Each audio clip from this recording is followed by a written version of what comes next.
I don't know, hopefully some of you watched the Summer Olympics and saw the American team, softball team, win the gold. And, you know, it's been several Olympics it didn't run. So it finally came back this year. And we might be looking at some future Olympians, you know, because it's a great sport, and it's something you can play all your life too. My daughter never really, she played a little softball in town, but she didn't play for the school. She just wasn't athletic, but she ended up playing in an adult league. So, you know, it's something you can always do and have pleasure doing. So we wish you all the best and the best of luck. And I know some of you aren't even seniors, so you'll be coming back hopefully next year. And who knows what you'll do next year. So again, congratulations, 100%.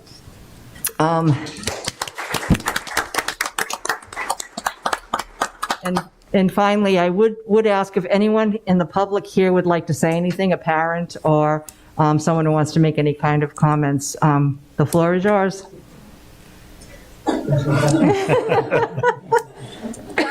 We have a lot of shy people. Okay. Going once, going twice. Anybody up here on the stage want to say anything? You've already said enough. With that being said, again, we're so happy you were able to join us tonight. This is one of our favorite things to do when our students, you know, reach these kind of goals. We're just so pleased and happy for you and proud of you.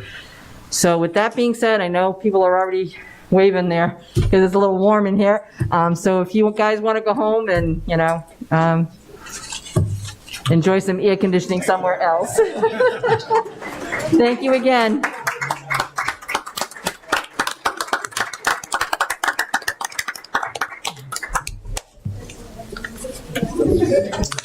I love kids. I know. All right, take these glasses off so I can see my agenda. All right.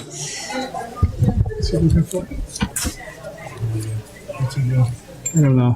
What's the matter? I don't think you can turn it. I don't think we have the power there, Mr. Florio. Yeah.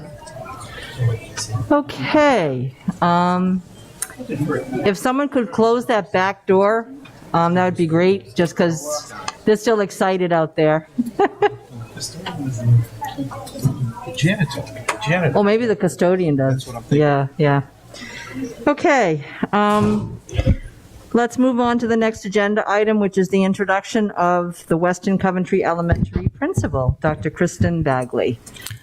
She's our guest tonight. Yeah, so I'm going to ask, Kristen, if you don't mind, or Dr. Bagley, if you don't mind coming up to the podium here. And while just want to let the public know that we did an extensive interview process. We had many qualified candidates, and we're very fortunate. I'm going to let Kristen tell her a little bit about herself, but what I will tell you is, you know, I had so many people from where Kristen's coming from, Providence, call me, and some of them were angry because losing, they had indicated they worked with you in multiple capacities, and just, you had a school that had a high percentage of special needs students and other very needy, and you were just amazing leader and talked about distributive leadership and empowering your faculty and your families. And but another positive is Kristen is also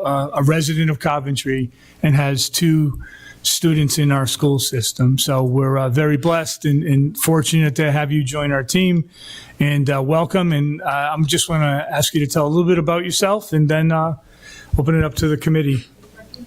You have to just hit the button. There you go. Here we go. Okay, thank you so much. And welcome, everybody. And thank you, most of all, for welcoming me here to Coventry. Superintendent Levis and Mr. Cowart and the team and the school committee. I really am just blown away by the warmest welcome I could have received. And I keep thinking, is if that's the climate and that's the way I've been brought in, then that is going to be so easy to do for students and families in a couple of weeks. So I'm really excited. Superintendent Levis said to say a few things about myself. So let's see. I started my career in marketing and public relations and did that like through my 20s and really felt like I loved it, but I wasn't really passionate enough about it, and I wanted to impact kids. So went back to school, and actually my first day in a classroom was subbing in Coventry, I think at Blackrock. And I just spent a few months there and then went off to Providence, where they were really looking for to hire people. So I spent my educational career in Providence. I've been a teacher with an ESL certification, so really working with that population at first. And just after a little while, felt like I wanted to just make schools great, and I could only do so much in my classroom. So I became an instructional coach and then went into leadership, and very lucky for the opportunities that were given to me in Providence to really grow that side of myself. And I just love it. This is my passion. The whole thing from just the school experience and the way students learn and making sure that all of their needs are met and involving families. It's every corner of this job I love so much. So I was for 2 years, an assistant principal at Mary Fogarty on the south side of Providence, and then I moved into Pleasant View, which is a very unique school with a diverse population and a lot of staff members. So it was a busy, busy job and a lot to juggle. So I'm proud of the work that was done there, and I learned so much. And I always knew that I wanted to someday lead in my home community. I just didn't know when that opportunity would come along. And sure enough, there it was this spring, and it was just a great time for me to make a move. So again, I feel so lucky to have this job. Mrs. Anzalone has done, and everybody at Western has done a incredible job of strengthening that community or keeping it strong. It's got great roots. I will honor all of that and the traditions and come on board and just continue that work. But again, thank you all so much. Thank you. Okay.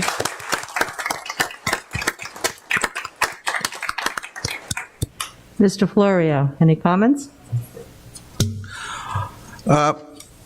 Thank you, Ms. Bradley, for coming to Coventry.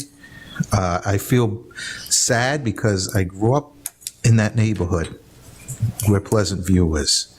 And I played baseball there from 62 until 74, until I graduated high school. I was up there all the time with my friends, and we were playing baseball and I remember when the school was built, and I had the privilege of running a tutorial program and working with the staff there, and we did a real good work there. And I heard that you have exemplary skills and that you have done really good work there as well.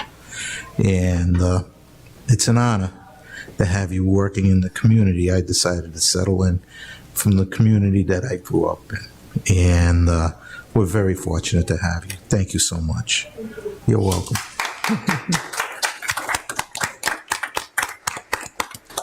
Mr. Murray. So welcome to the Coventry School District. Obviously, this is near and dear to my heart because Weston's in my district. And when I heard Mrs. A was taking the curriculum position, I was both ecstatic and extremely worried because, obviously she made big shoes to fill over there in Western, but you don't have to fill her shoes. You need to make your own shoes and continue on and build that school. And I have high hopes. And from what I've heard, which is all fantastic, you're going to be an extraordinary leader, and I have no doubt you'll do wonders with Western. So welcome to the district. If there's anything that I can do or we can do to support you, just ask, reach out. And, I know you'll do a fantastic job. And especially, I'm very happy that you live in Coventry. It's always great to have somebody in the community fulfill the role. I think you're invested, and you'll be a great asset to the district. So thank you very much for taking the job, and welcome.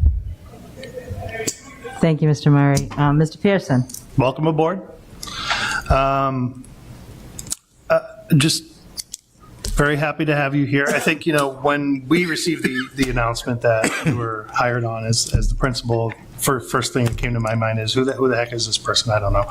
So quick search of social media, found you somewhere in social media, and just posts about the school. And it was even just that small glimpse into your life as a working in public schools was such a positive experience that I'm really looking forward to you coming here, bringing that energy, bringing that positive light, and taking us forward in that space. So thank you very much for coming here.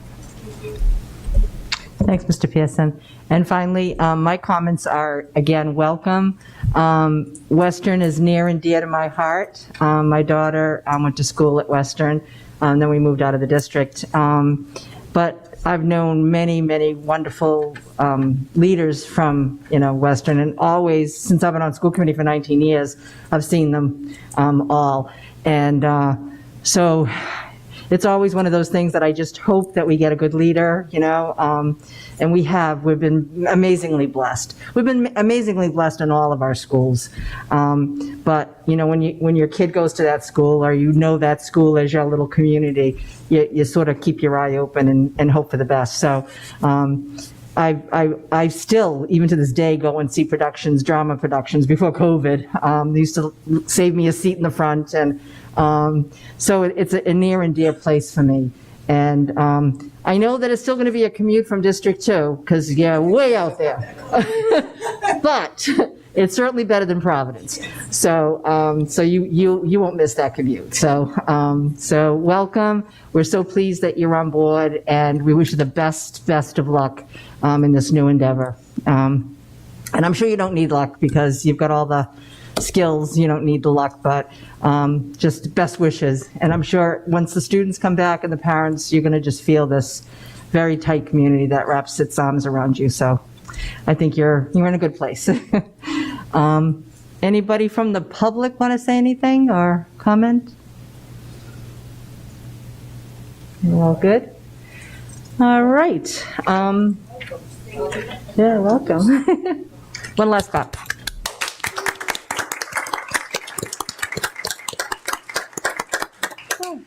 So also, if you don't want to stay for the whole meeting, feel free to leave if you want. I always tell that to people, because it's kind of hard to sit through the whole thing sometimes. But you're more than welcome to stay as well, but you can slip out if you want. Okay, next item was agenda item number 8, and we're going to table that discussion and vote. So could we have a motion to table it, please? Madam Chair, I make a motion to table the superintendent's contract until August 19th, 2021. I second the motion. Can we have a vote, please, a roll call vote, please? Catherine Patino? Yes. David Florio? Yes. Luke Murray? Yes. James Pearson? Yes. Okay, motion carries 4-0. Moving on to number 9, the use of administrative directives by superintendent to establish protocols and procedures to address a public health crisis during the 2021-2022 school year. So we begin our discussion and we'll vote. So Mr. Levis, did you want to start this? It was our reference number 3, by the way. Sure.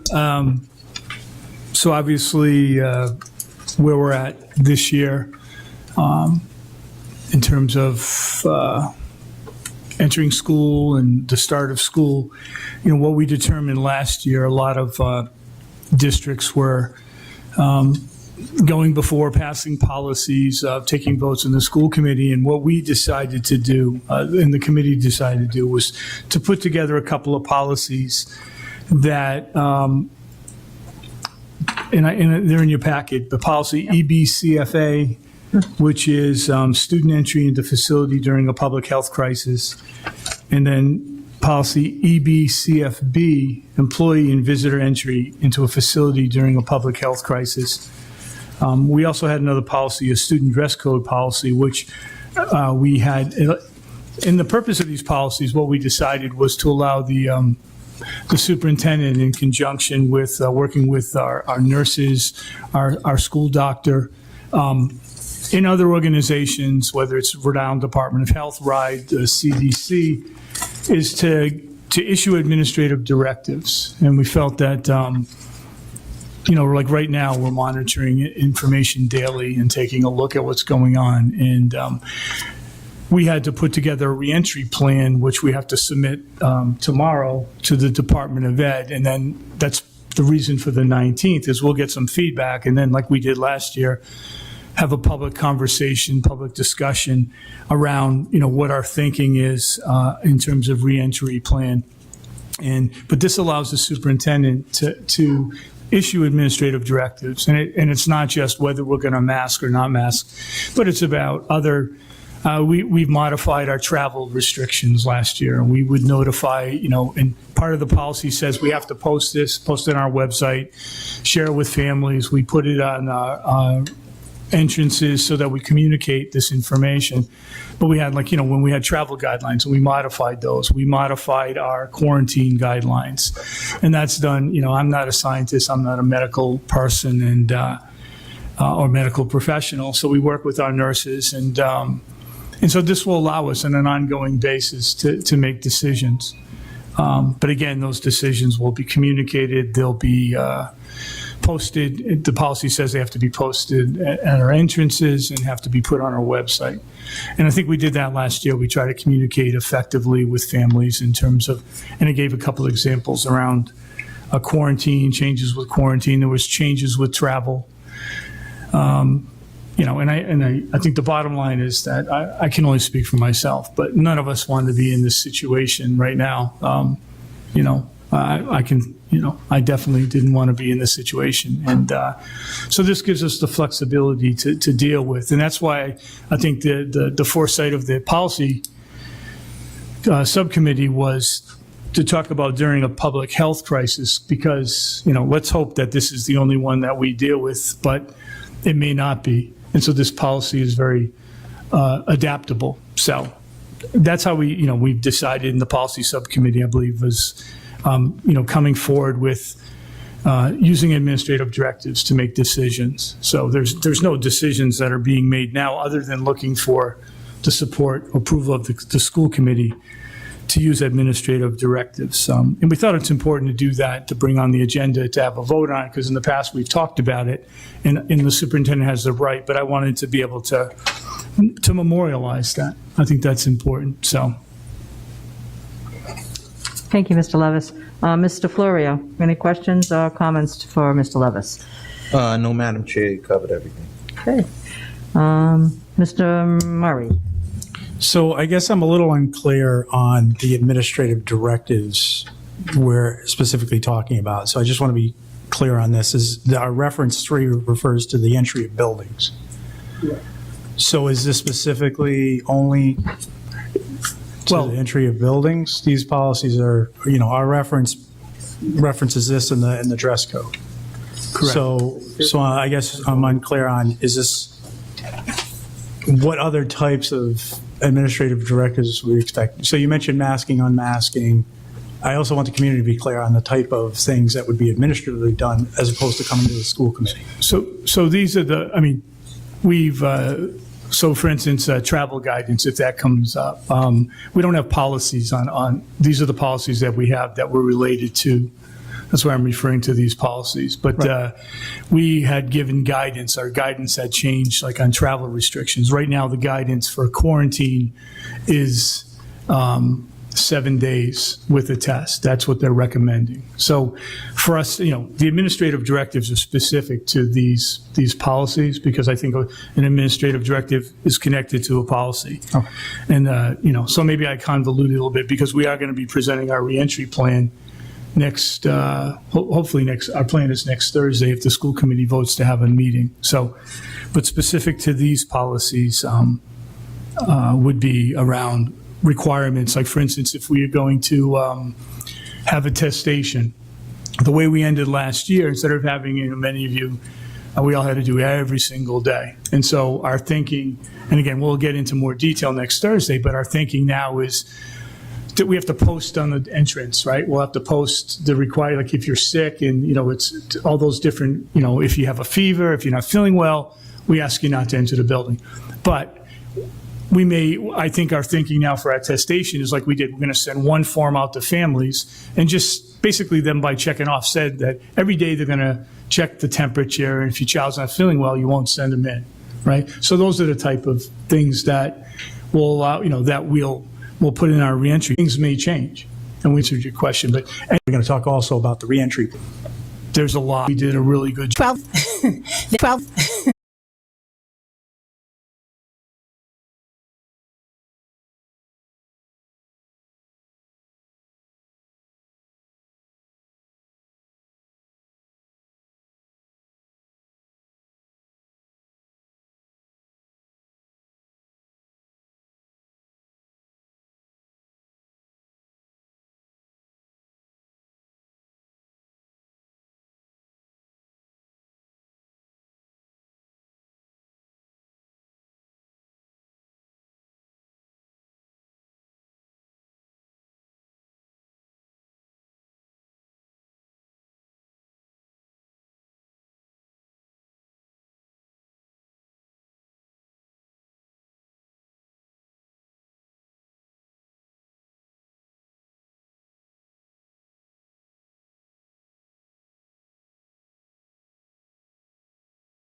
vetted before that, because the last thing I want to do is present something to you that we can't even do. Well, I And just then wanna- there'll be public feedback. I just want to give my opposition to any mask mandates or Sure. anything And like I that. said, I But, think we mean, listen and we hear. Cutting it that, I mean, there's going to be people, I think, that are going to be pulling their kids from school and doing homeschooling, and, Sure. I mean, the 19th, I mean, it's, 10 days and you're starting again, so that's just I just wanted to make sure that before you. And we agree with you. I agree with you. I mean, we were told, and again, I'll speak for myself. I was told at a meeting where this reentry planning was just going to be, it's really, the federal government requires it, but it was really for the states, because there are many states that kids never went to school.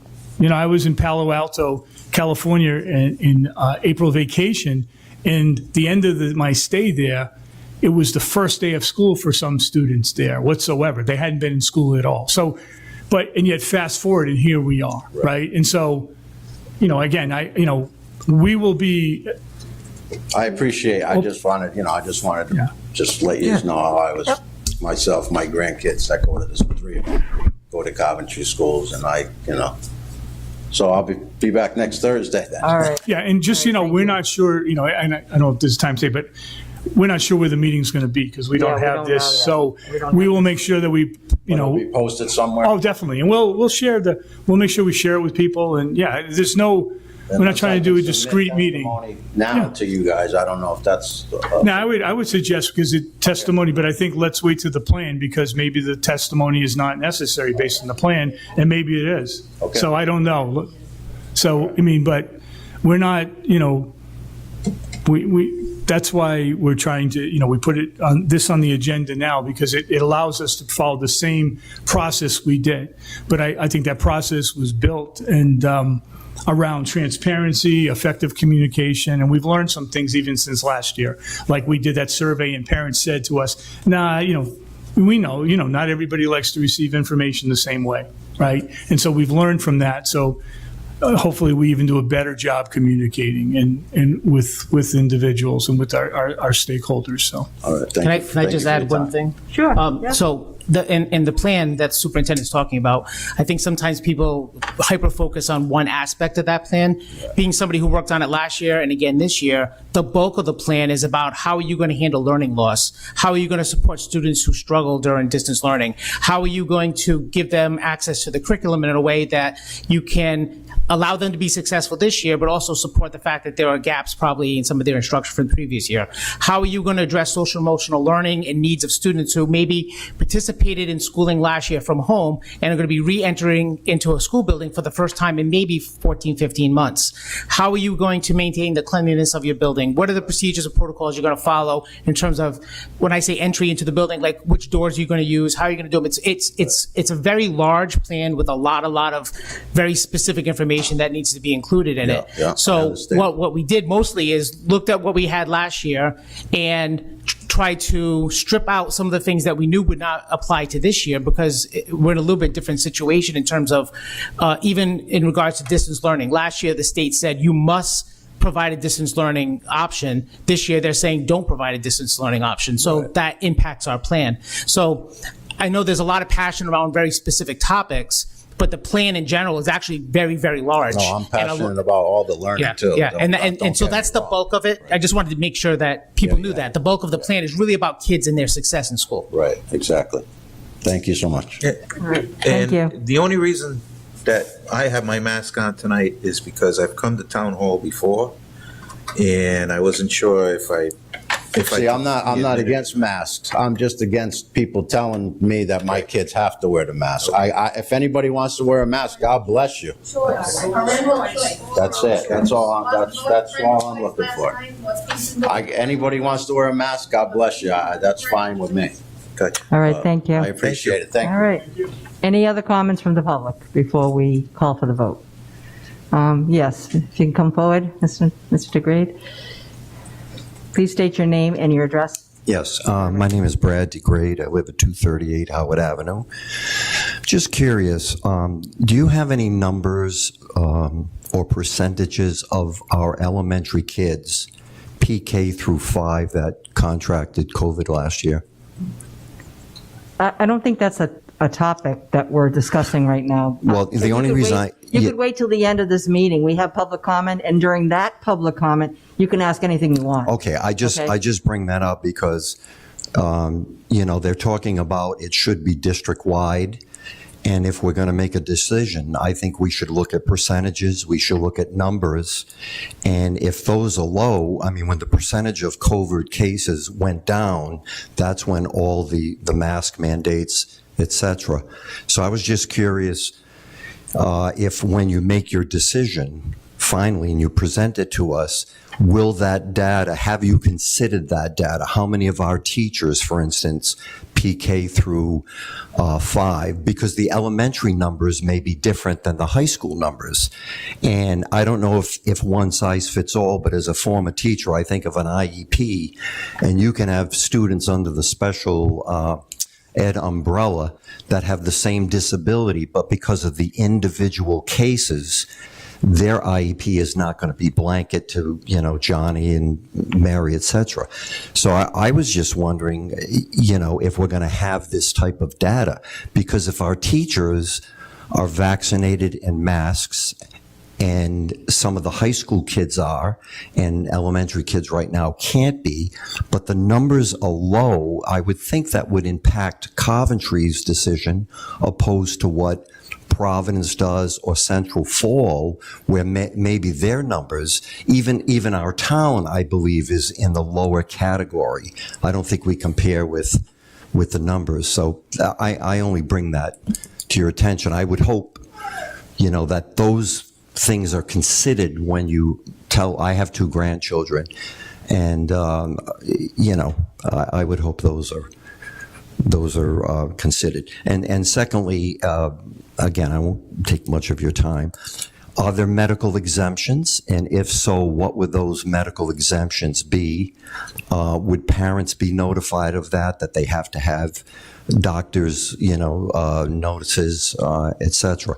And finally, if masks were mandated, will you have benchmarks of when those masks can be taken off? Are we looking at numbers? That's why I originally brought up the numbers of kids that may contract it or don't, or teachers. Because if they're low across the board, then why are we, and again, I'm vaccinated, anybody can wear a mask, as that last gentleman said. I'm not here, I'm not an anti-masker, I'm a data nut, and they say follow the science, so I'm trying to follow the statistics. Thank you. Thank you. Can I speak to that real quick? So and not that I want to go down this yellow brick road, believe No, me. because it's not really on our So agenda. I think the only thing, one of the primary things I'll say is that stuff we can discuss next week, but just as to this policy, it does state that the Coventry Public Schools shall use official information from RIDO as guidance as to what constitutes a health crisis. And there are, we're following the science on this, right? And if you saw last year, we did, understood. Is it general or is it science? Let me see. I don't want to go down this road. I'm just going to state what happened last year, which was the superintendent, for those who were here and were at the meetings, constantly talked about Coventry statistics and what was happening here. And I would expect as a school committee member, that would be the same thing. Is that how we compared to other communities, not statewide. So that's where I'll end it. Thank you, Mr. Murray. Yes, please come forward. And please keep your comments to the agenda item and not future agenda items. Thank you. And could you state your name and your address for the record? Lynn Steffens, 126 Main Street. You're talking about policy and enacting the same sort of policy as last year for a public health crisis that we now know is not a public health crisis. More children died from drowning last year than died from COVID. More people died from falling down last year than died from COVID alone. The CDC and the NIH know, they've done data on en masse and why they are telling you bad science to wear them. I don't want to interrupt you and be rude, but you're talking about things that have nothing to do But that's really with part of the agenda. policy No, we that have- you want to we- reenact. No, You we are want not- to reenact, well, please let me let's- finish my thing about the policy. Okay. You want to enact the policy from Rhode Island DOH, right? They are getting their information from the CDC and the NIH, and they are getting counterfactual scientific evidence. It's bad science, because NIH knows that that masks do not work in with aerial viruses. So you're going to base a policy on something last year, which we now know through many different channels does not work and will never work. You can vaccinate everybody, you can make everybody wear a mask, and there will still be colds. There will still be influenza, because these are airborne particles that go through every kind of mask. All right, So thank you you. Thank want you a for your policy. comments. So you're trying to do the same policy as last year, but we know all this stuff now that you have to make different decisions Okay. on the policy. Thank you very much for your comments. Anyone else? Okay, could you call for a roll call vote, please? Catherine Patino. Yes. David Florio. Yes. Luke Murray. Yes. James Pearson. Yes. Thank you. Motion carries 4-0.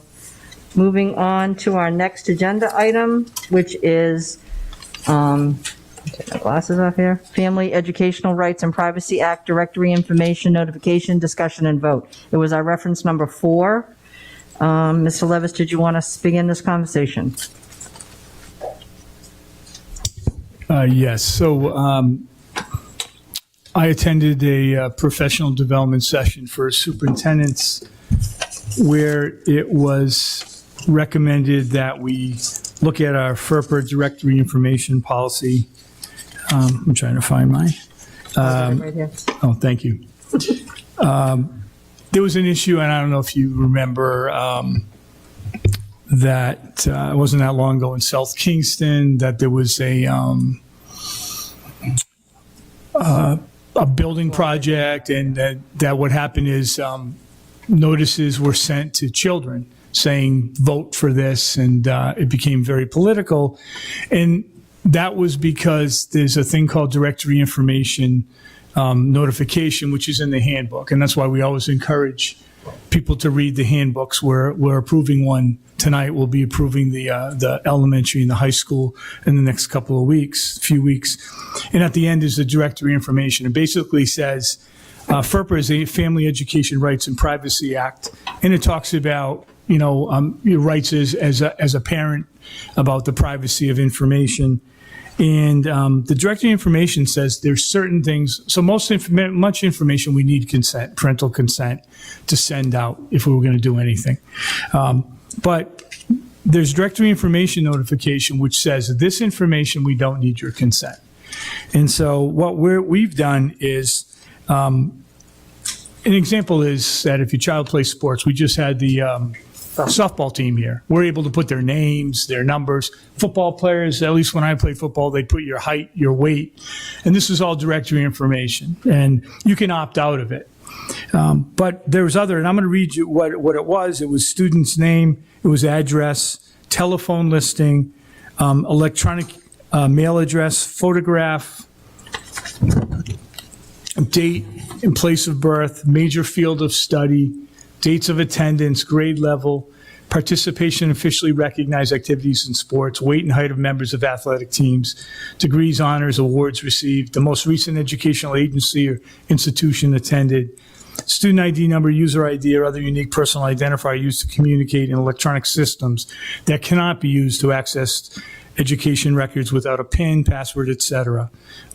We cannot use any whole or part of a student's social security number. So the reason is this. So this was what we had.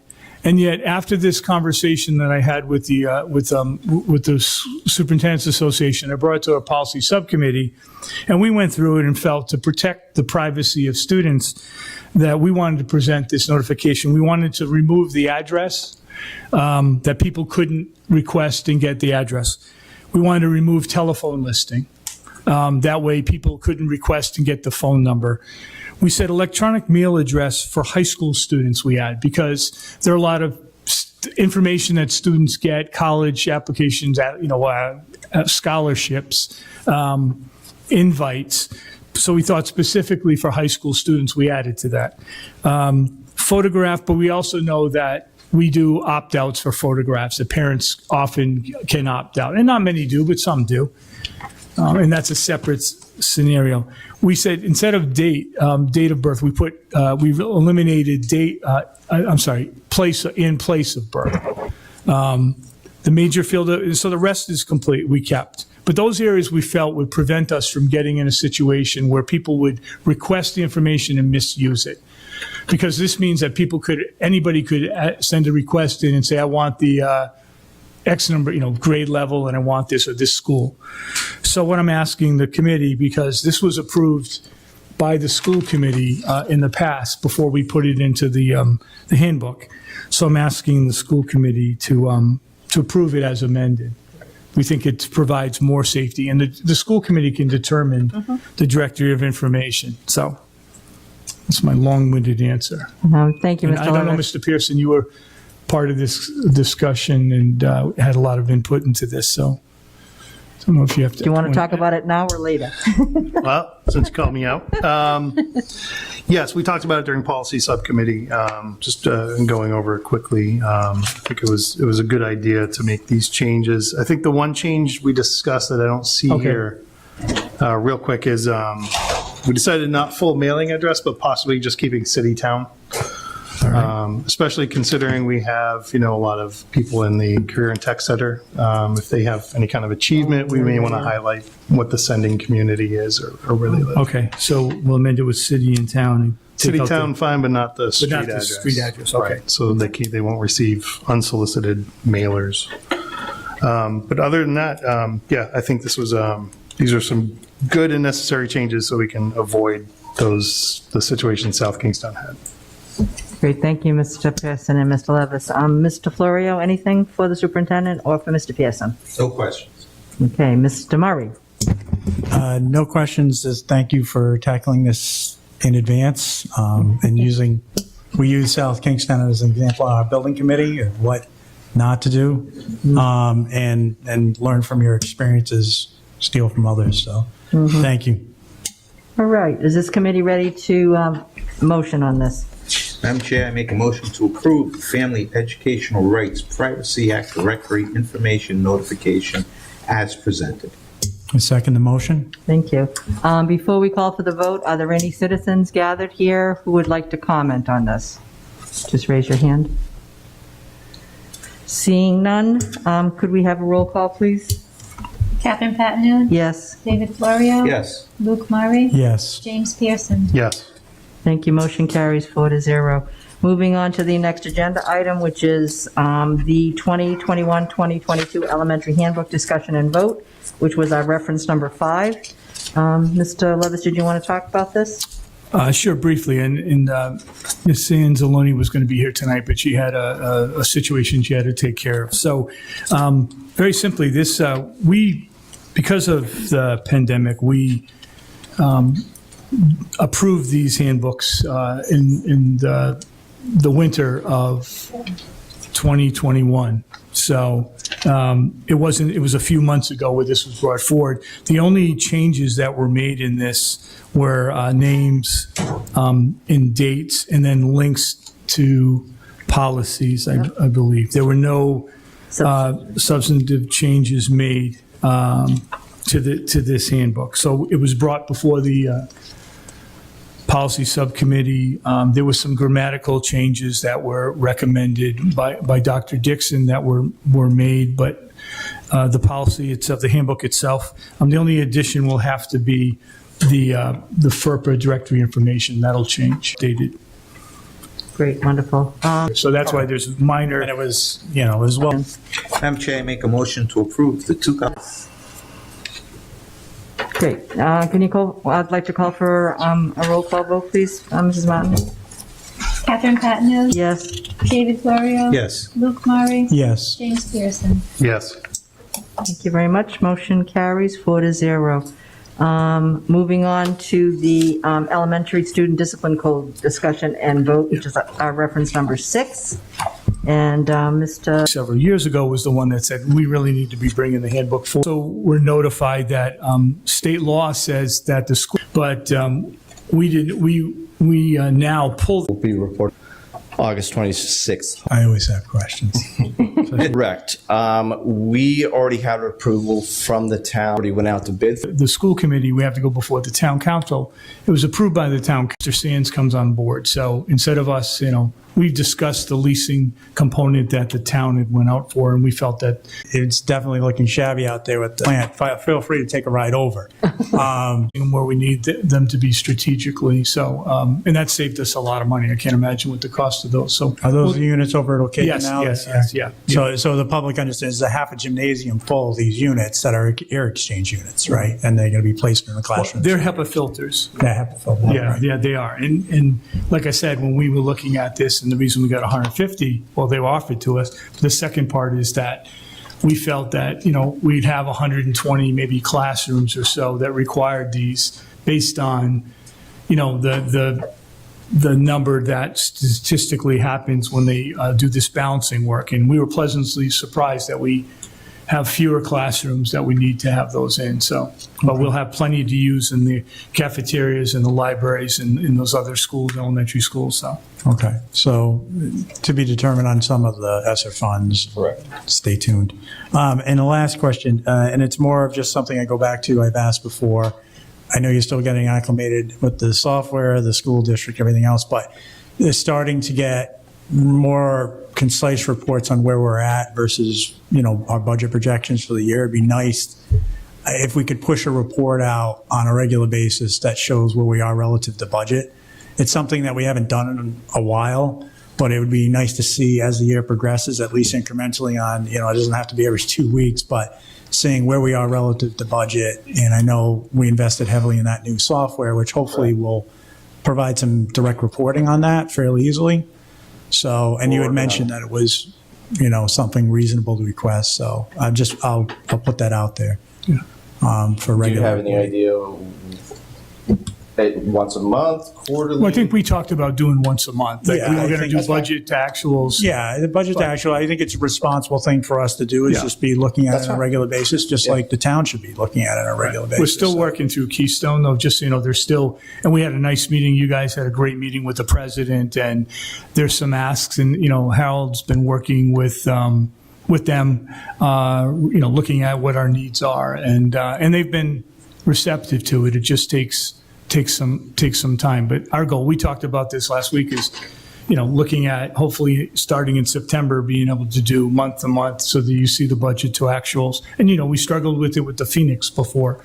So, but we know that that is our goal to do that. So, We're close to getting that done. Okay, I appreciate it. I know it's not as easy as it sounds, but it's something that we should be doing, so I'm going to keep asking. That's fine.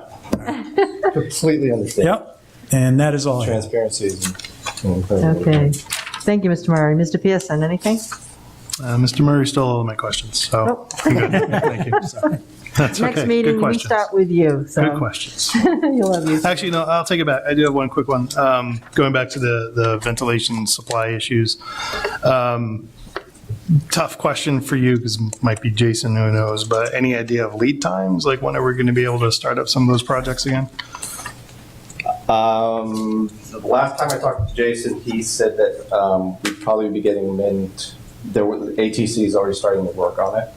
I am not positive and cannot tell you exactly when they're going to be here. I spoke to Jason maybe after you. He said, though, that he thinks that those other ones will be installed during the winter break. Okay. So, because what happens is they keep promising, like, if you've ever bought a couch recently, have you tried buying a couch during the pandemic? And my daughter bought a couch, and it was supposed to come in March, and now it's supposed to come in October. Yeah. And they keep telling you in 6-week increments, it's coming.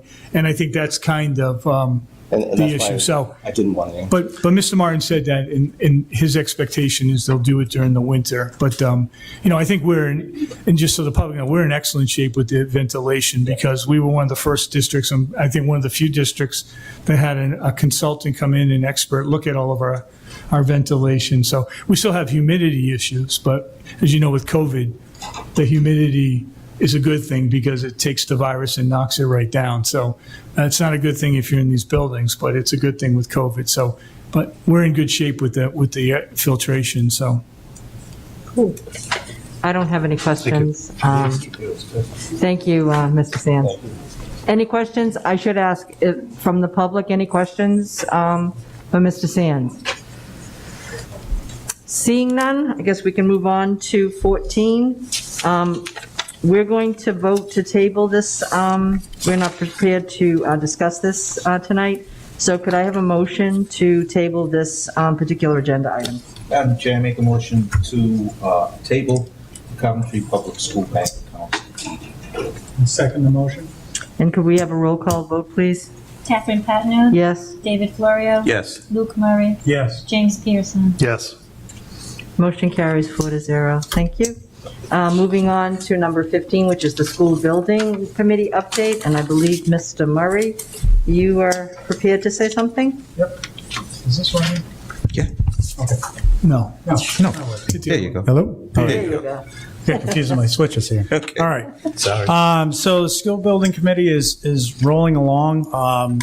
As many know, we've hit the reset button a little bit. We got a time extension from RIDE. So we met as a committee Tuesday.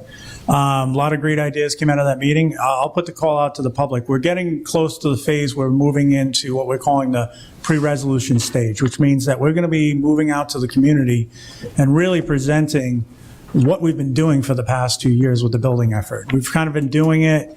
We've been doing it all through COVID. As many may or may not know, we have a school building committee, 15 or so individuals, 5 of which are just general at-large community individuals who've been helping along the way. We're very skilled. We have a very robust building committee.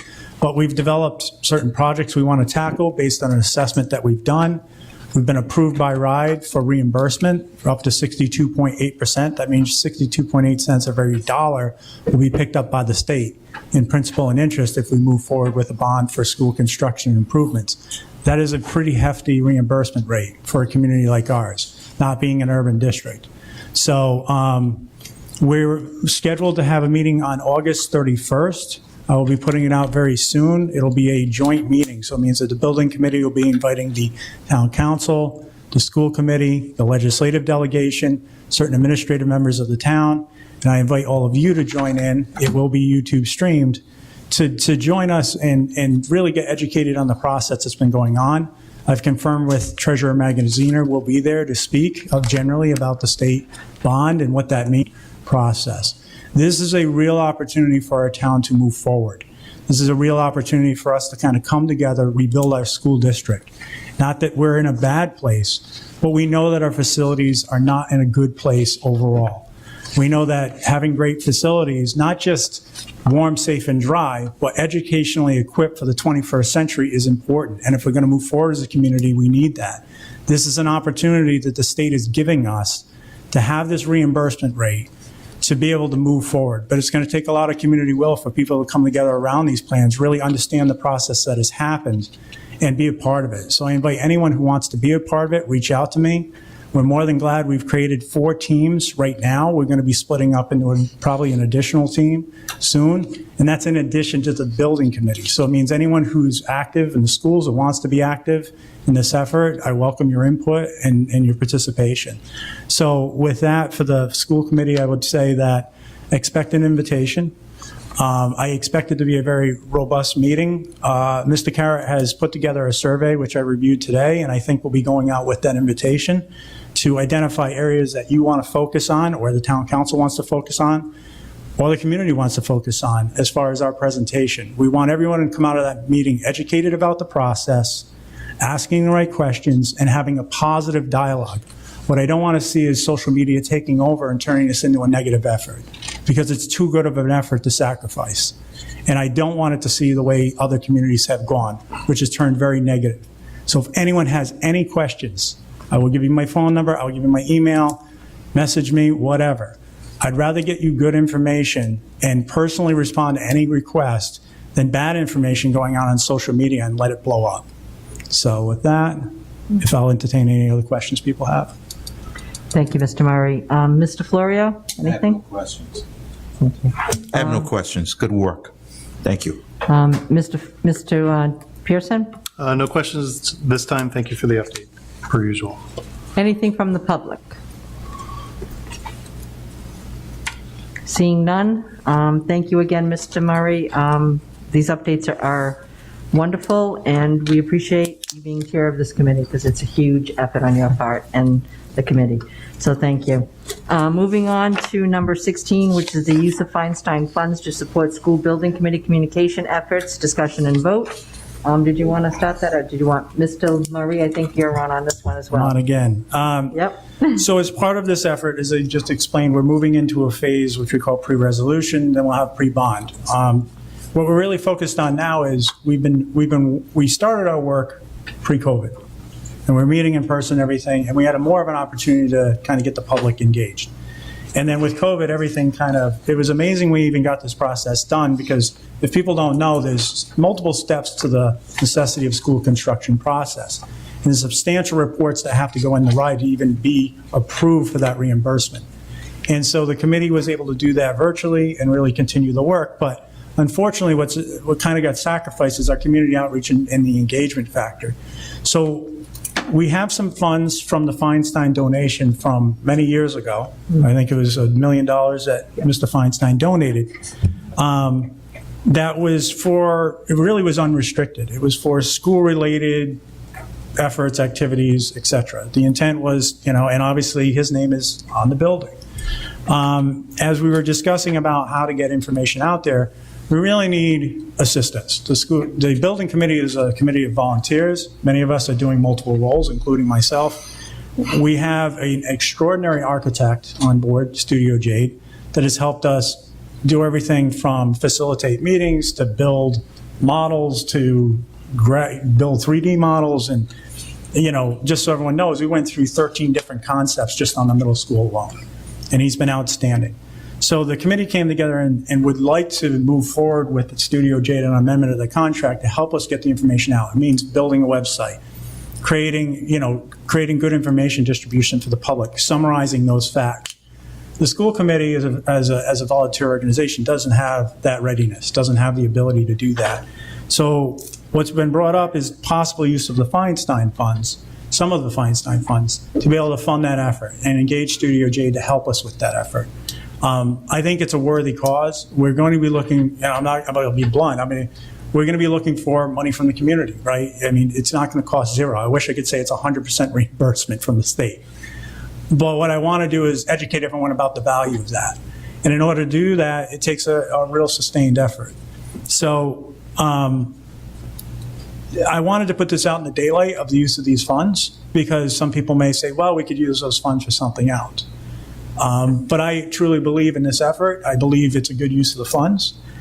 So much so that I called Mr. Feinstein myself. I explained what we were doing. I explained, hey, the school that has your name on it is one of the primary schools that will get this money, that we're looking to rebuild, that has major issues now. And he was all for using these funds. And I have an email to the effect that's in the packet. So I'm hoping the school committee will support this. I think it is a proper and good use of the funds. And I think one of the things we don't do enough, we talk about as a town, is getting community engaged and getting good information out there. This is exactly what it's for. So, and I'll entertain any questions you have. Great, thanks, Mr. Murray. Mr. Florio, any questions for Mr. Murray? I have no questions, Madam Chair. Okay, Mr. Pearson. I don't know if I have questions, more of hesitation. So to support something like this, what I really would like to see, because I agree, communication about this effort is key, community outreach is key, and we are probably not staffed or don't have the resources to do this ourselves as a school district. But I need before I could vote to approve allocation of funds from a funding source, I'd need a little more information about exactly what we're talking about. So I don't know if this is something we need to get a quote on, or if there's already something. I just need more information before I can make a decision to really know the amounts and what the deliverables are. Yeah, no, that's fair, and I didn't bring that up. So the amount of money that we've identified available for this effort is $27,000 from that $1 million that is remaining. I don't know, Superintendent, what's remaining of those Feinstein funds in total? That's probably what's remaining right now. Okay. So it's the intent here is not to put it through our budget, obviously. We know we don't want to steal from education either, although this is for education, right? But it's kind of a quandary in the public sector, right? We want to get better communications, we want to get all this stuff done, but then you put it through the budget and it's the value. Like, everyone wants this stuff, they expect it to happen, but the truth is we don't have the resources, right? We need to get resources. So this is the last, I believe, remaining funds of that. It was $27,000, which would be the amendment to the contract. However, I'm more than glad to bring any additional information back on the scope. That is something we were working on with the architect. Bring it back to the next meeting. I don't want to belabor it, but I think it's a fair question. I'm more than willing to table it tonight to bring it back with the JADE proposal. Okay, what's the pleasure of the committee? Are we willing to not consider this tonight and just table and make a motion to table? Madam Chair, Madam Chair, I think that would be approved. Okay, all right. Let's call for a motion then. Madam Chair, I make a motion to table the use of Feinstein funds to support school building committee communication efforts until we get further information. Fine. Is there a second? Can I just get confirmation we could schedule it for the next available meeting? I don't know if we want to do it on 19th, right? 26th, maybe? 26th. Okay, so motion to do it on 26th. Yes. Okay. Okay. Yeah. Motion to do this on the 26th. All right, I'll second that motion. Okay. Could we have a roll call vote, please, Mrs. Martin? Catherine Patino. Yes. David Florio. Yes. Luke Murray. Yes. James Pearson. Yes. Thank you. Motion carries 4-0. Moving on to 17, the superintendent's report. So the first item is, I believe the committee's aware, I know when I first became superintendent, one of the council meetings, it was discussed about doing a performance audit for the town. And I know there's all these ideas. Fast forward to this council, it was important, discussions took place around performance audits. At a meeting that I attended, Mr. Wazika had been asked about putting money aside and how will it be paid for, and there was a number thrown up about 150,000. And then there's a new town, the town manager, Dr. Dixon, just to kind of about, well, what is a performance audit? This engagement is more comprehensive. So I said, I'm not comfortable going full performance audit. One was I was part of, it had to do with Smithfield in all the different areas. The school department had a role in writing the RF, or you may decide we don't. It's going to be for children. So, and it's a concern of mine too as a school committee member, because, and what they're going to find is that we always for a rainy day, but not really. And, I don't have a problem with it. I don't have a problem with the big audit if that's if that's what we decide on. But I do think we should meet with the council. Mm-hmm. I think that would be appropriate to make sure that everybody's on the same footing and everybody feels comfortable. And that all the departments, including the police department, including everyone, should be participating in the audit. And If not, just to satisfy the people who elect us, because that's what they're asking for. So I don't have an issue with that, Madam Chair. Mr. Murray? The only thing that gets me more fired up in the building committee is this. All right? No, Brad, you know, I stood up in a hot, sweaty gym 4 or 5 years ago and asked for an audit, right? And has anything happened? No. So, yeah, you know, we've been talking about this forever. Talk is cheap, right? And I remember that conversation too, Mr. Superintendent. I remember the conversation about the town paying for it. We're not going to include it in this year's budget. We got it covered. So here we are still talking about it. But I do think there's confusion about what an audit means. It's not a financial audit. We get a financial yearly audit every single year. I do think that if people have questions or concerns on that audit, they can dig deeper into certain aspects of that financial audit. But we're looking for what's called a performance or a program evaluation. Now, on our side, we have a lot to program evaluate, right? Because we educate children, we run programs, all of those things. Like, are we doing it efficiently? Comparisons to other districts. The same thing that's come up on the internet all the time. We have too many administrators. We have too many teachers. We have this, we have that. We have overpaid teachers. Well, do we? I don't know. If you look at the data, it's often all over the place. And most people, it is available. Most people don't know where to dig. So be extremely helpful as a school committee member to be able to say, go back to the report that was done, and it has all the relevant data, and it's in there. And I'm not lying to you. I promise you. I'm a parent. I'm a citizen. I didn't get into politics to, certainly not to make money at this position, right? But I think it does. It creates validity in the community, which this community desperately needs trust, right? Why should they trust me? They don't know me, right? But they'll trust that report because it's done by an outside person who says, compared to other districts, compared to other towns, this is where you stand. And that creates a benchmark. And I'm fine with noting those deficiencies, because that just means that we have focus areas, we know where to drive down to and where to improve as a school district. That's only going to make us better. It's only going to make our children succeed. So I would ask for a joint meeting. And I would certainly ask for a joint meeting, and then come with goals. Come to the table with, what do you want to achieve out of this audit? We should all have a goal that we want to achieve. Let's go get somebody who's experienced in educational audits and the town. This is one ship. We take 2/3 of the budget, acknowledge. But the truth is, there's still a lot of probably efficiencies that can go on all over this place. And we may find at the end of the day that it says to the citizens, guess what? You're not funded appropriately. You don't have enough town staff. You don't have enough school staff. The reason you're failing is because you haven't invested. That's an answer too. It may be the other way. I'm fine with whatever answer comes out. So I'll get off my soapbox, but this is a passionate issue for me because it has been talked about for way too long. And people need to start moving on action and stop talking.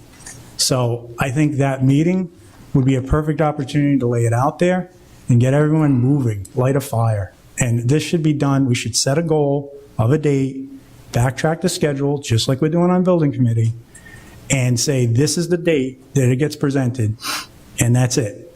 And my feeling is, although the clock's ticking, is it should be before the next budget. Because every budget cycle, we go through everyone calling for an audit. And it's getting old. It's getting old and crusty for all of us. I can probably speak for everybody in this room who's a citizen of the town. So I'm done. Okay.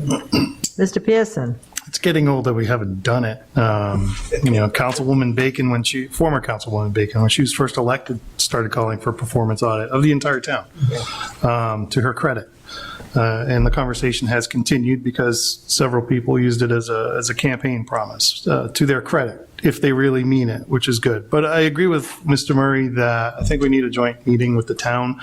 I've watched a couple of town meetings, and I think there is confusion. We need to set a baselines. There's still people talking that it's a financial audit. It's not. I'm disturbed to hear that it's been suggested we use our current auditing firm that does our financial audits, because part of a performance audit is actually to audit the people who do your financial audits.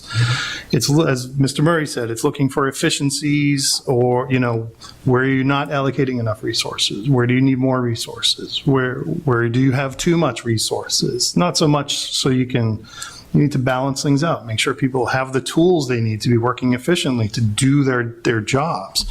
So it's looking at our building infrastructure and things like that. Do they have are they working on Windows 95? I don't know. I mean, what computers are they using? Things like that. I'm rambling, but I agree. It's time we really actually, if they want to take it seriously, let's take it seriously. If the suggestion is we use our current auditors at $18,000, I'll get up from the table and walk out, because that's not taking it seriously. But I agree we should move forward and take a serious approach to this and really push the issue. Thank you, Mr. Pearson, and obviously I was part of those meetings, and you know where I stand on that. I am very much more interested in looking at programs, et cetera, et cetera, et cetera, on both sides, and not just, an audit is an audit. We get one of those every year, an annual, did you do anything, wrong or whatever? Did you spend your money, or what do you have left? So this is really about, and I'm sure if you've had the time to look and see what East Greenwich did and what Smithfield did, there's specific goals of what they're looking at and what they're going to be looking at. And I think a lot of it can be transferred over to the town side as well. There are certain things we definitely need a firm that has educational experience or the ability to consult with education experts. People who know what the BEP is, know what, technical education is all about, what special ed is all about. Do we have the right number of, people doing that work here? Or are we overprescribed? All those things need to be looked at. They can come and look at how we spend our money, and that's not going to tell them anything. That's not going to tell our townspeople anything either.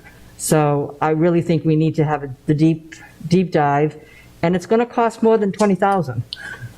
The two audits the two RFPs that, were in your packet, one cost $45,000 and the other one cost $43,000, I think, or something. That was 2014. Yeah, exactly. So it could even cost more. Mm-hmm. So I think they have to open their eyes and say, this is what it's going to cost. And so finally, we got some pushback because we were basically saying, as a school department, we're very, very complicated with so many things going on that are going to have to be looked at. It's going to cost more than $20,000 to do. And so we got a little pushback, like, well, then maybe you should pay your own. And so I think as a group, when we have that joint meeting, we should state that this is a town effort, a town-wide effort. They're the people with the purse strings. They give us our money. So if they want to give us the money for us to give it back to them, fine. But to say that we should find that money in our budget, even Mr. Wazika was trying to find and squirrel some money away. He was thinking it might cost anywhere between $150,000 to $200,000. Right. So when we originally went to the meeting and it was presented that it was going to cost about $20,000, all my alarm buttons went off, obviously, and my flags were all raised, which is why we brought it back here, because we can't move forward without a good, deep discussion with all of us, town council and the school committee. So I think where we stand. And I think part of that is that, we're trying to do what we need to do to move forward and keep communication open. But I feel that, and I said this to Ms. Patino, that I think we need to just, bring things back to the committee. And this is never about dividing and conquer, but it's about trying to keep moving forward and build relationships. I meet with the town manager every week, and Mr. Sands, we have scheduled meetings with the town finance director. But I think some of the times these leadership meetings, I feel it's important for us to just to address it and bring it back, and because there is a history here, and my frustration is, like Mr. Pearson said, this has been discussed a long time, and there was recently, it wasn't that long ago, where that money, $150,000, $200,000, was brought up publicly, and now I feel like that doesn't matter. We have to start. This is where we're starting, and it's like, I think this. Moving forward, I agree. I think that the joint meeting, we can discuss that with Dr. Dixon and the town manager and try to get that as soon as possible. Hey, Craig, is there a possibility we could put these samples online? Sure. Because I think it'd be helpful for the public to actually Yeah. see some of these samples. Yeah. And we have a newer website that's a little bit more I'll work with Mr. user-friendly, so if we Yep. could kind of a good idea. find a Yep. reasonable navigation to it. Yep. So, Sure. Right. Now your next topic. So my next topic is, item is, it was a memo that was sent to the town council, CC to the town solicitor, Mr. Gorham, from the town manager, Mr. Marchant, on August 3rd, 2021. And it had to do with state housing aid. And, part of the concern here is that, so the committee has had a chance to read this letter. Part of it is that there's a history here. So just as a result of getting this, as soon as I received this memo, I forwarded a copy to Mr. Sands and to Mr. Anderson, and actually Ms. Mangiarelli, because she still consults, supports, our operations, and there's a lot to learn in an organization our size. And God bless Mr. Sands, because there's a lot moving parts in finances. And I'll be very brief, and Mr. Anderson, he's here also to support this. And so just so you know, Mr. Anderson, myself, and Ms. Mangiarelli had a conference call on this, and we're putting together a statement to respond to this that we'll share with the council, we'll share with the school committee, and we're going to send this to the town manager, Mr. Gorham. So the concern here, the bottom line is that in 2018, the Department of Ed created this statute that you have to meet a certain percentage of your budget needs to go towards maintenance in the schools. And what happened was, if during the budget process, Ms. Mangiarelli had indicated that we needed to meet this requirement, and we asked for a certain amount. And we have presentations and we have emails. So that was in the start of the FY20 budget process. Obviously, the budget was cut. That requirement, that amount that we had asked for never was put in there. And fast forward to the end of 20, we knew that if we didn't meet this requirement, and I believe it was 1% at the time, if we didn't meet that requirement, that housing aid would be held.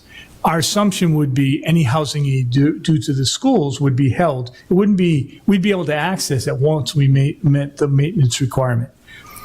Or we'd have to use that for maintenance. What happened was we received notification that the state was going to take housing aid from the town and put it in an account. Ms. Mangiarelli immediately notified the previous town finance director, and we have a series of emails going back and forth. There's communication, and some of the questioning was that, nobody knew this was going to happen. The other part to this was questioning of why, when you're doing your budget for the previous year, you haven't reduced your revenue by $439,000. This was going to the town. And we have all this documentation. And and then when we put our budget presentation, even as recently as our revised budget in the winter of 2021, we put in the $439,000. So we've been extremely transparent. And my frustration and concern is, fast forward, now we have a new administration.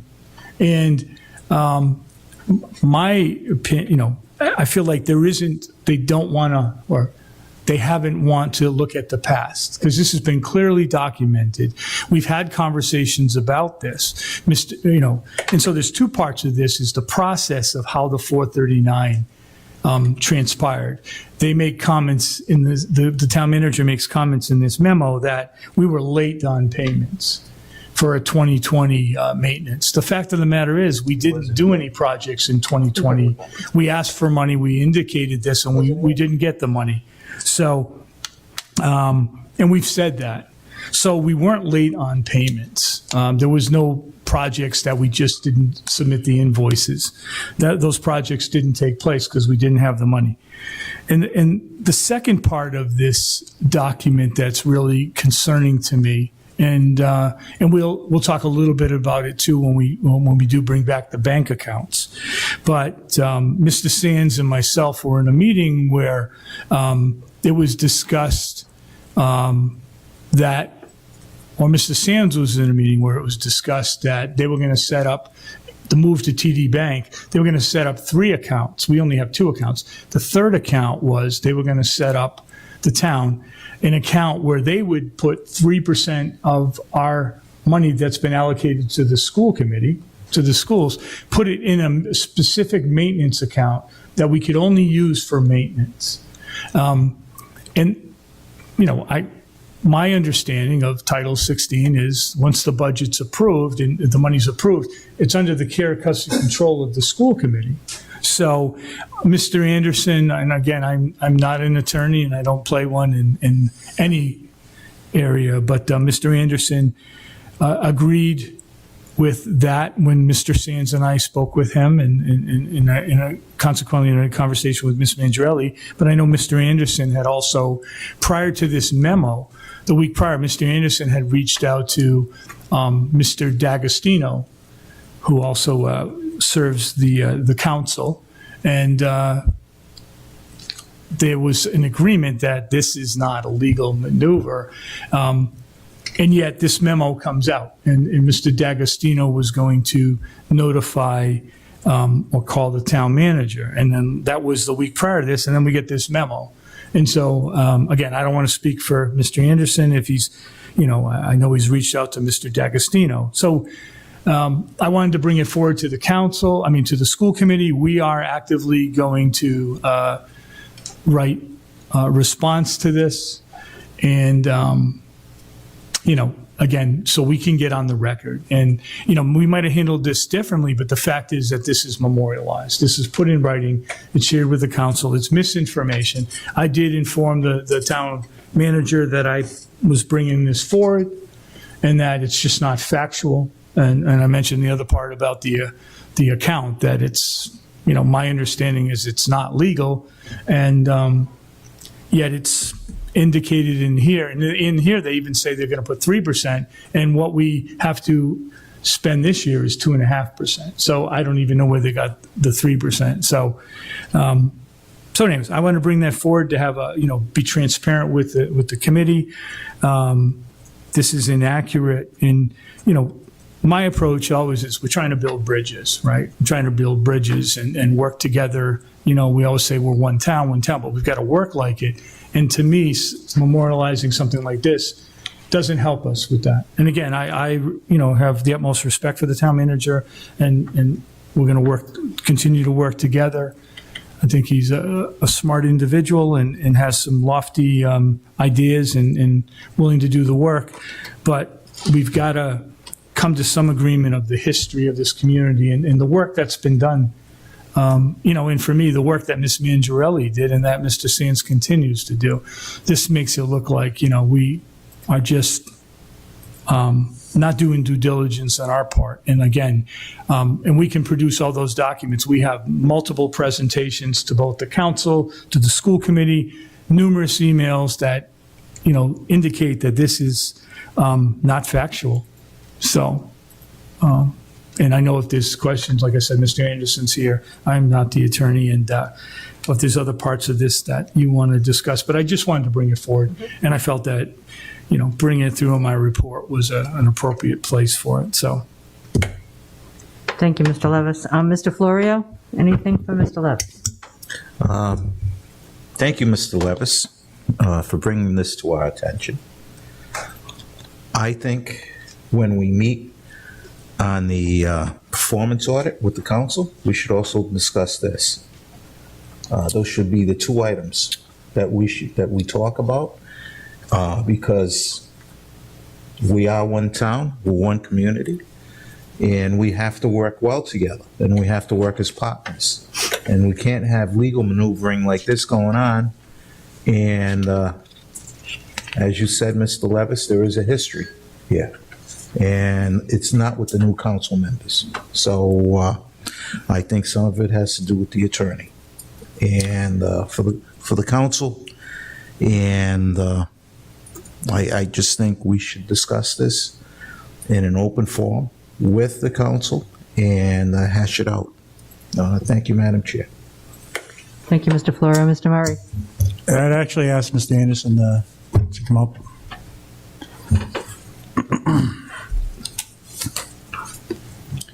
Good evening. So, Mr. Anderson, you reviewed the memorandum. I did. You discussed it with Mr. D'Agostino. No, Mr. D'Agostino has not returned my calls. Oh, he has not. Okay. That is part of the problem. All right. So, but you are of the opinion that the town cannot allocate a separate account to provide maintenance outside the appropriation given to the school committee or the school district as a lump sum, which we're supposed to define. Is that correct? Absolutely. Okay. So this memorandum speaks to the effect that we somehow failed to expend this money, that we were tardy on maintenance payments, and we have documentation which you reviewed, I'm assuming, Yes. and agree that proper notice was given to the town that this was going to occur. Absolutely. Okay. So, thank you. I'll say this. You know that I've talked about this. This was a surprise to everybody. I was at the meeting when it came up, and everyone was like, wow. And I remember distinctly Mr. Wazika saying, it's okay, kind of brushed it on the bridge, right? And there was this settlement money, and somehow this was magically going to get paid for, but we brought it up. This is going to be a town expense. And now, you know, respect is earned, and tone and tenor matters. The tone of this is garbage. I was floored by the tone of this memo, which essentially accuses us of failing our duty to expend this money after we've been ringing the bell for the past 2 years on this. If you want us to expend the money, you got to appropriate the money, right? Now, I understand their assertion, and Harold and I have discussed this, right? I agree that the law may be flawed in the town's eyes, because essentially, if we wanted to, we could hold them hostage. We could not appropriate in the budget. We could essentially ignore it and then have housing aid, which for the public's benefit is money given to the town from the state. I talked about earlier reimbursements. Those are reimbursements that come into the town to pay past bonds. And essentially that money doesn't come into the town, then it gets scooped. Because under the law, they're supposed to give us that money, or we're supposed to appropriate a certain amount of money for maintenance. And the town, being our funding source, is supposed to give us. Now, I could see if we were unwilling to put that in our budget. But if I recall, and correct me if I'm wrong, Mr. Superintendent, we had it in our budget to begin with, $1.8 million, thereabouts, right? So it was in the budget, it got cut by the town. Or, well, I shouldn't say that. The town cut our budget. Right. We had to pay expenses, and we chose to cut the maintenance. So the assertion being you should have cut other areas. I'm guessing that's the assertion of the town, which again, I feel is garbage, because we all know that we almost cut sports. We were running on thin margins. We did cut sports. That we were running on thin margins. So I think there's a deafness to the history of this town under the current administration that is extremely disrespectful, and I think a little bit more retrospective needs to be taken, and I think a little more patience and understanding of what actually has occurred. So I'm sorry to be fired up about this too. Fired up a lot tonight. But when I saw this and knowing the history here, I don't forget. Right, I forget my birthday. I forget my kids' birthdays. I forget a lot of things, but I don't forget things like this. I remember these budget meetings, and we all do. And so, and we all excruciatingly sat through these meetings, right? And 3 budget cycles to boot, right? So, yeah, I agree. I think the power of the committee needs to weigh in on this. I agree with making a response immediately to correct the facts of the record in consultation with our attorney. And I believe that the committee needs to weigh in on this and truly educate the council, which I don't think this is representative of the council's view, the entire council's view. Because I know that many of those council members, especially the new ones, were in these meetings and remember these discussions. That was, again, that memo was from the town manager. Correct. To the council. Right. And so when I talk, I'm not necessarily talking at the council, but I'm not ashamed to talk to the administration. This is where it came from. I know where it came from. And I think there was a little disrespect in here, quite frankly, to the superintendent, our school administration, and the entire school committee of not asking the right questions and being able to sit down with us and quite frankly, come to a school committee meeting. We'll be glad to educate you on the past. So if the administration doesn't want to come to us, we'll go to them. I'm done. Thank you, Mr. Anderson. Thank you. Mr. Pearson. I don't have any questions for John. I have questions. I do recall we also had a capital budget we put together, which would have helped go towards these maintenance costs and meet the state requirement. And Yes. can you remind me how much the town approved of our capital request? Well, I don't think our capital request was discussed, so based on not being discussed, I believe we did receive no funds. No funds, which has been the case almost every year since I've been elected. If anyone's got the bingo chart, every time Mr. Pearson says capital budget, you just won bingo, by the way. It's a symptom of that. I know this is a slightly different situation, but it's related to that fact that this town does not appropriate capital budget when it's desperately needed, because our buildings and our facilities and everything else we spend capital on is in such, at times, in places, in such disarray.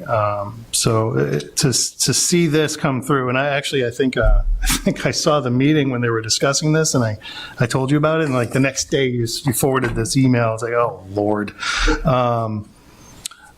Super disappointing. I definitely think we do need a joint meeting with the council to discuss this at some point, but I would prefer to do that maybe after you get a little further along in your response to the letter. Also in this letter, there's some recommended actions for the town council to take. I don't think they've put anything on an agenda yet, but we probably want to keep a close eye on that as well, to see what they're thinking.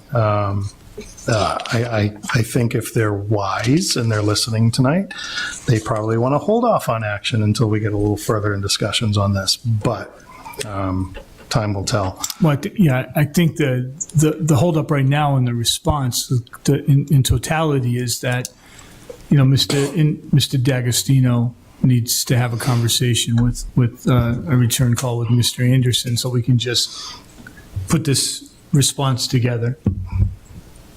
I don't speak for you, Mr. Anderson. Yeah, again, my preference is to try to work collaboratively with the town, and for the most part, that's the way that things have worked. Mm-hmm. This came out of the blue from the town manager. I agree with everything that the members of the school committee have said in terms of describing it, in terms of tone and manner. I agree with what the superintendent says in terms of factual inaccuracies. And I will also say that it is legally incorrect. My preference is to call up another attorney and say, hey, what's going on here? But if that's not going to work, the superintendent and I, and Mr. Sands and Ms. Mangiarelli have already started. We've got all the material together to prepare a written response. Excuse me. And agree, that's a very good comment, that this whole thing of meeting with them and talking to them, this collaborative approach before this ends up, them taking an action or us having to take an action or us ending up somewhere we don't want to be in front of a judge. I think it's very important to work with the town to straighten this out before it gets any further. I agree with you that it would be very valuable to straighten it out before we ended up before the Commissioner of Education, who is the person charged with interpreting Title 16. Thank you, John. That's all I have. Thank you. I don't have much to say except that I found the memo to be disrespectful, shocking in a lot of ways, with clearly, from my experience, illegal. That piece about setting up a separate account and actually scooping the money off of our allocation and not allowing us to use it. And considering it makes us look like we maliciously kept it from the town and didn't spend the money, that we should have, because we were just trying to get back at them or something. I mean, that's because now they're going to punish us. It's sort of like a childlike sort of punishment. Like, we'll take the money away from you in the beginning then. So like that, So that to me is very, very disrespectful and disappointing. And I wish, like maybe my fellow committee members, I wish there had been some kind of discussion with us all and people at the table that maybe had more history could have been more believed. Never mind, what your opinion is as our superintendent for the past 5 years, and certainly your experience with education law and as our attorney. So I look forward to the response. I hope that you will in fact get a phone call or someone will in fact reach out from the town side, but I would encourage that. I will speak to President Dixon and ask her if she could somehow, ask for that kind of conversation to occur. Thank you. Can I just add one thing? I know we mentioned Mr. D'Agostino, but he's been phenomenal to work with and very, and I know, he indicated, I saw him at a school building committee meeting, he indicated he's been flat out. So I don't want to, it's just, my point was we need that conversation to take place so we can wrap up this response. That's all, because he's been great to support us, supporting the building committee. So I don't want this to come off that, I want to be very clear that I have always had a very good working relationship with Mr. D'Agostino. Right. I was frankly extremely surprised by this memo, and I have my suspicions that the memo did not come from legal counsel. Right. But that's just my suspicion. Yeah, it was just a CC to their council. So, I agree. Anyway, thank you so much for being here and, explaining some of the legal ramifications of this. And I think, the committee certainly has given you a charge, and we'll see where it goes. And again, we don't want a war. We just want to explain ourselves and have them explain themselves maybe, and hopefully if that can be done without us all meeting, that'd be great. But if it turns into something more, then we are going to have a joint meeting, and we are going to, before legal action's taken. Because like you say, the ultimate arbitrator here is going to be the Department of Ed and the commissioner. So, and I'm 100% sure that she would rule that this was illegal, this thought of making a separate account. So anyway. All right. Anything else from you guys? All right. Any other further comments here? No, I just think in support of what some of the members said, I think it's time, though, to start having joint meetings and really talk about, because I think we've always talked about that. And I feel that we'll continue to meet, and I'll continue to meet with the town manager, Mr. Sentence, because that's how you build relationships. And hopefully over time we build trust. But I really believe it's time, for the bodies coming together and, not just on these topics, but having some regular meetings. So that's all I wanted to add. That's actually a good idea. Yeah. Yeah. Anybody from the public have a question for the superintendent or our counsel, John Anderson? I don't see anybody, so I guess we'll let you sit down. Thank you so much. Okay. Then we are already to citizens' comments. So are there any citizens gathered that would like to comment on something? Seeing none, could we schedule the next meeting? And as you know, it's going to be August 19th at 7 o'clock, Mr. Florio, because I think you're preparing the motion. And we don't know if it's going to be it's not going to be at the town hall, so we'll just say 7 and leave it at that. Can I just add before the motion, I know we try to publish we've been trying to upload everything on Friday, but I'm going to ask to do it on Monday because I need to figure out some time where the meeting's going to take place. And I know that sounds like a simple task, but also knowing that we'll have, I assume we'll have a lot of people there. I want to make sure it's an appropriate venue. So I'm just going to need, and I'm tied up most of the day tomorrow, even though Miss Martin, I'm sure, will do an incredible job helping us find a space. So, but that's all. I just want to inform the committee of that. Thank so you. Thanks. Okay. Do we have a motion?